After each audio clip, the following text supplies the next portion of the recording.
Jaxx Media. We help others to grow and nurture their business.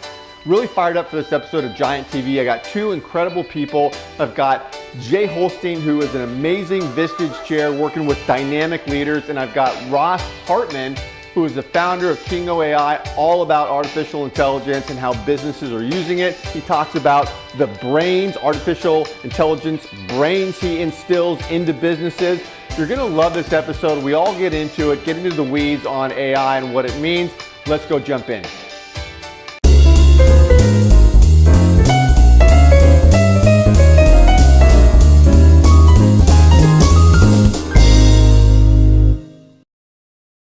Hi everybody, this is Paul Hitchcock. Thanks for jumping on Giant TV. Really excited for my guest today. I have Jay Holstine, who is an incredible Vistage Chair. Welcome, Jay. Thank you. Yeah, and I have Hartmann, who's a founder of Kiingo AI, which is all about, you guessed it, artificial intelligence and how businesses are using it. And so we're going to get right into this. Love the topic. And Jay, I want to start with you talking about, tell me a little bit about your Vistage practice and who you're working with there and how AI might be coming up in your discussions there. Absolutely. So so starting off, first part of the question, my Vistage practice, I have a chief executive group as well as a small business group. And both of them are in the mid-teens of size. Kind of per the standard Vistage protocol, we have diversified members from all kinds of different industries.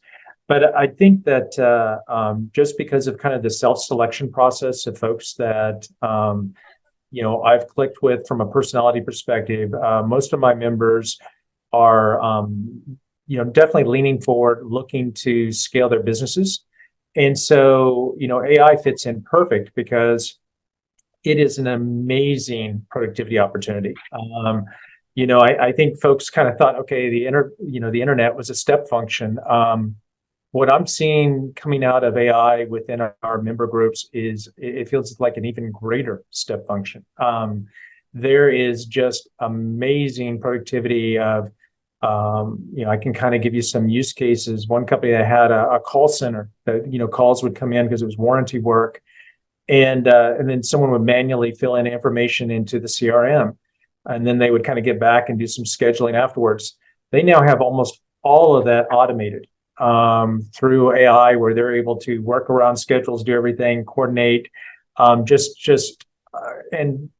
defects have gone down. Scheduling, where it used to be there was cycle time delays, all of that's been eliminated just by the use of AI. And then, just a great number of other examples in terms of how it's helped them in sales, how it's helped them in managing people, how it's helped them in, conflict resolution. Upload the profiles of two different people from Culture Index and ask AI, how do these people work together in a more constructive way? I mean, the uses. I had one member who went to the French Riviera and he had ChatGPT, plan his entire vacation, including, taking his kids to a concert and doing all kinds of fun things. And, just ChatGPT got all the schedules and everything working for him. So it was, I definitely need to jump in with both feet. I need to figure out how I can even use it as a Vistage Chair to really up my game with my members. And I feel inspired to kind of eat my own cooking here, and really, because I think this is a major step function. Yeah, and Jay, you and I have talked a lot offline. I know you've got your thumb on the pulse of AI and having discussions about it. What are some of the industry groups of the members that you're working with? So my background is technology. So I think I have a tilt towards technology because I had a software development company that I grew for 12 years and then had a successful exit with a private equity firm. So folks that are very attracted, I have a lot of people that are kind of in the digital space. What makes that is they're non-competing. So you can be digital in HR tech, you can be digital in finance tech, you can be digital in helping people just kind of be a platform for building apps. All those things can be done and non-competing and also very synergistic because there's a lot of similar issues that they all have. And so I think there's a strength, but kind of to round out the group, I mean, I have one that does safety consulting for the railroad industry. I have another who does fracking fluids for oil and gas. I have another one that makes flexible walls. I have another member that makes licorice, a large licorice company. So I mean, there's a lot of diversification. But I think that I have a younger group also, and I think that's also tells towards people with a lot of energy that are really just looking for ways to take their company to the next level. Okay, so I love licorice. Is it black or red? That's always a question. What's the best? So they're in, and you're in California, so you know the Red Vines brand. Oh yeah, I love it. Love it. Yeah. That's American Licorice Company. So they have that. So they have Red Vines, and they also have the Sour Patch. Oh, that's hilarious. That's great. Well, Ross, let's jump over to you here and tell us what's going on from your vantage point with AI, how businesses are using it, and kind of what your insight here. Yeah, so I am a Vistage speaker. I go around to different Vistage groups around the country and speak to members. And it is really all across the board. Some folks, kind of like Jay is saying, they're already totally in. They're using this to automate their processes. A lot of companies have this tied into their data so they can retrieve their data more easily. And they do see this as a competitive advantage. And it definitely is. But then some folks just have no idea. Like they've seen that ChatGPT can write poems and songs, and they're just kind of like, I don't really see any opportunity beyond that. And so when I come in and kind of show them some of the things that the technology can do and how it goes beyond just that superficial level, and they start to see how it can be used to increase employee productivity, engagement, improve customer experience, how it can start to automate workflows, it can unlock new revenue opportunities. We start going over these things and how it uses logic and automates customer support. And you can use it for sales training, and you can use it for onboarding and talent acquisition. Then their eyes kind of light up and they're like, okay, wow, this is far different than I thought it was originally. Yeah, and when and Jay, feel free to jump in and pepper questions in here. Yeah, but Ross, so when you're meeting with businesses, I mean, I know you mentioned before, the first step is really for them to understand what AI is all about, how it applies to their own processes, and kind of look at what they're doing. Yeah, exactly. And so I do work with companies to determine how can we actually use this technology for you specifically. Now, when some people hear about AI, it's almost like they've got a solution in search of a problem. Like they're just like, okay, how can AI help me? But I think the right way to look at it is what are our business problems? So where do we have pain points? Where are things not at the level of quality that we want, or where are we not able to process enough quantities? Where can we not take on enough customers, for instance? And so we can take AI and then say, okay, where in your sort of knowledge workflow can we apply AI to allow you to process more customers, more work at a higher level of quality and a higher level of satisfaction? So I work with companies to do that. Another thing we do is we put together sort of an AI opportunity and feasibility report where we say, okay, where is it feasible based on the technology that you have? Where are some of those opportunities, and how can we integrate this into your company? So maybe elaborate on that feasibility report. How do you get the information that you put into that report? Yeah, so typically we do an on-site essentially. So we go out physically to their company, or we do a virtual one, and we'll go there and sort of do a brain dump. So we'll speak to the strategic, leaders in the company who can tell us what's the goal and what's the vision and the direction of the company. But then also people who are more on the tactical level, who are actually on the spreadsheets all day, moving things from here to there. And we go over the operations essentially. So let's learn about what you do, and let's try to find areas where there's room for improvement, or there's room for AI to integrate into that. So that's the gist. That's fantastic, because that is, especially for the folks that are starting the journey, that initial audit, that awareness is really valuable. The other thing we did in our group is it's come back where we've started a little competition of show and tell. And so, the first speaker kind of came in and they really kind of explained, let's say, 4 different technologies that you could use. but it wasn't as applied. And so now what they'll do is they'll come back and say, okay, look, here's how I applied it. Here's how long this used to take me. Here's what I do now. And then the next meeting, I give it 15 minutes for somebody else to do a show and tell. And I really think that kind of camaraderie of showing, as well as the little bit of a competition that goes into it, has really helped kind of spark and take things off. Yeah, it's amazing. And I mean, when you do start, like you're saying, you start sharing ideas between members, and I like the competition idea. I hadn't considered that, but I think that's great. But somebody today, this morning, was just saying, wow, so we could, transcribe our calls, essentially our sales calls, and then have the AI sort of analyze that and give us suggestions based on, the Sandler sales system or the Dale Carnegie sales system or whatever it is, and start to offer training to our agents. And yeah, absolutely. There's so much possibility. It's honestly a little mind-boggling. I think you said, like, it's a huge step function. I haven't done this, but one of the things that I've thought about is to record my one-to-ones, and then have a transcript made of the one-to-one, upload that. And the biggest value for me, if I were to do it, is I would put in markers for accountability. Say, hey, Bryce said he was going to do this by this date, or wants me to check up the end of Q3 in terms of how he's doing on that. And I forget. I'm human. I got too much information spread in too many different places. But before each one-to-one, I could come back and say, okay, what are all the things I marked that I want to remember, or I want to provide Bryce some accountability on, or something like that.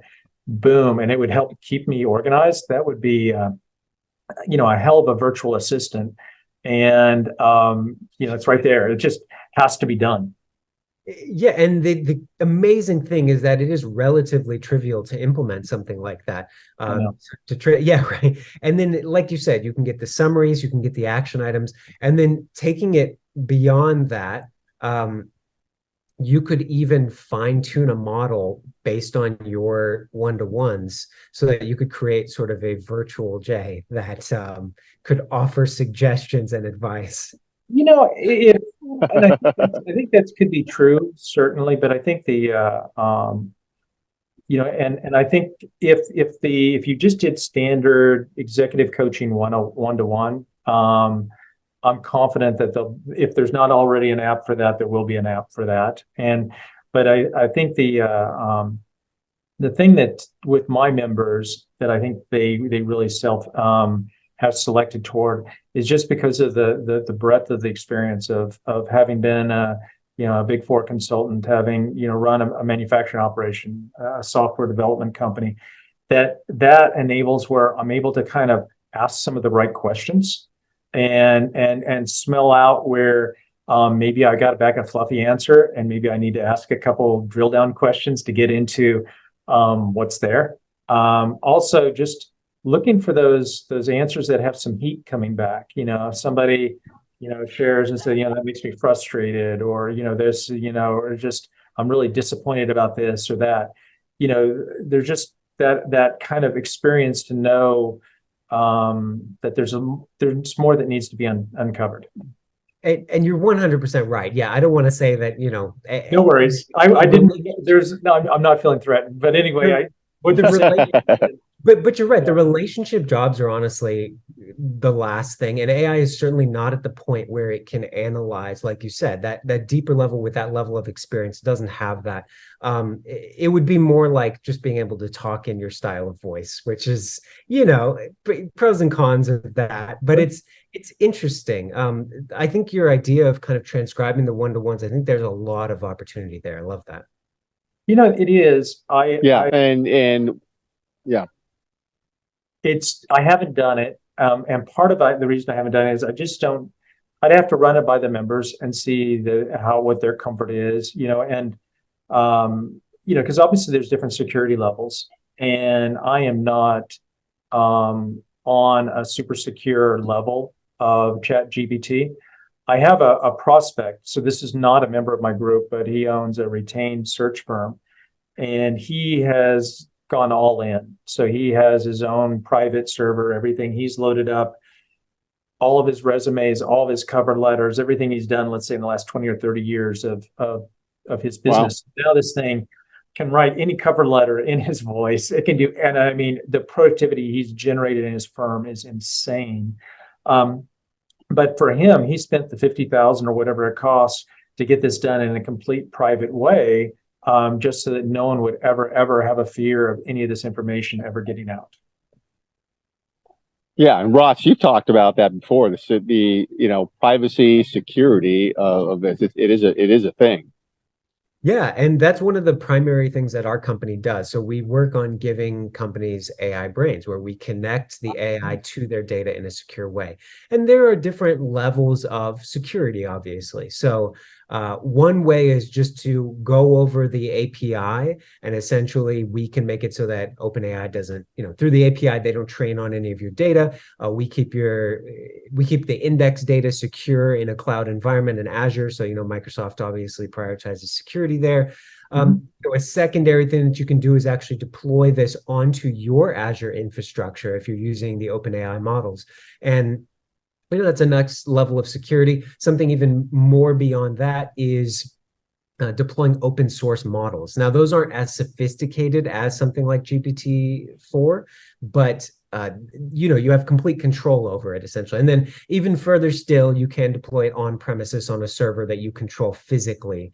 And that's something else entirely. But there are different kind of graduated levels of security. Absolutely. So anyway, I am at one of the lower levels. So that's one of the reasons I've not recorded or done anything that, if this idea has some legs, then I would make the investment to get an appropriate level of security.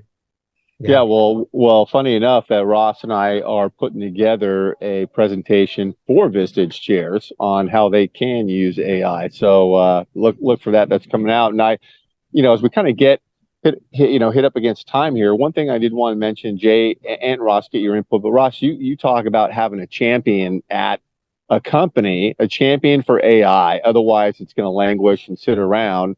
So talk about that a little bit. And then, Jay, do you see that with your members where there is somebody at the company now who's handling AI? Yeah. So just very briefly, I do recommend that companies have sort of like an AI champion, just someone who's going to make sure that AI as an initiative is not dropped, because it's an incredibly important thing for your long-term competitive success, but it doesn't necessarily feel as urgent as some of the hair on fire things that happen in the office on a day-to-day. And so that's why it's important to make sure that somebody's going to keep it moving forward. Well, that's a very good idea. And with my members, I don't know if anybody has that person other than themselves. The impression that I have right now is it is the champion in most of my member businesses tends to be the CEO themselves. I think they're very engaged. They're trying to work on their businesses as opposed to working in their business. And so, they're looking at, how can I get automation? What can I kind of figure out template wise? What metrics can I put in place? How can I get this efficiency? And then I will, get this going throughout the organization. But having, just like if you have a software product that you need somebody at that mid or lower level to be the champion, I can see how that's definitely the case. With my members that I have today, I think they all are drinking the Kool-Aid. I don't have anybody that, I think doesn't see this as a game changer. And especially now that we kind of have this little, 15-minute demo competition every meeting. So I think that has really, really gotten it into the DNA of the group. So it's good. And I think obviously firms like yourself, that's a new space. A lot of people don't know what they don't know. And so I think it's nice to be able to hire someone like your firm to come in and really provide a solution. They know they have a problem, they know they have a need. And the fact that you can kind of take care of everything for them to get that solution is really valuable. Yeah, no, listen, this is great content. I know we could talk forever about it. There's so much going on. And I want to tell everybody that's listening, wherever you're watching this, because we live stream this episode everywhere, you can get in contact with Jay and Ross. Their contact information is around this. I suggest highly you connect with them. get involved in what they're doing. A lot of great stuff. Jay, Ross, awesome. Thank you so much. Appreciate you both being on. Ross, very nice to meet you. And Paul, thank you as always. So take care. I'll be looking for that red licorice in the mail, Jay. It may be coming. Okay, good. All right. Thanks. All right. Thanks. Bye.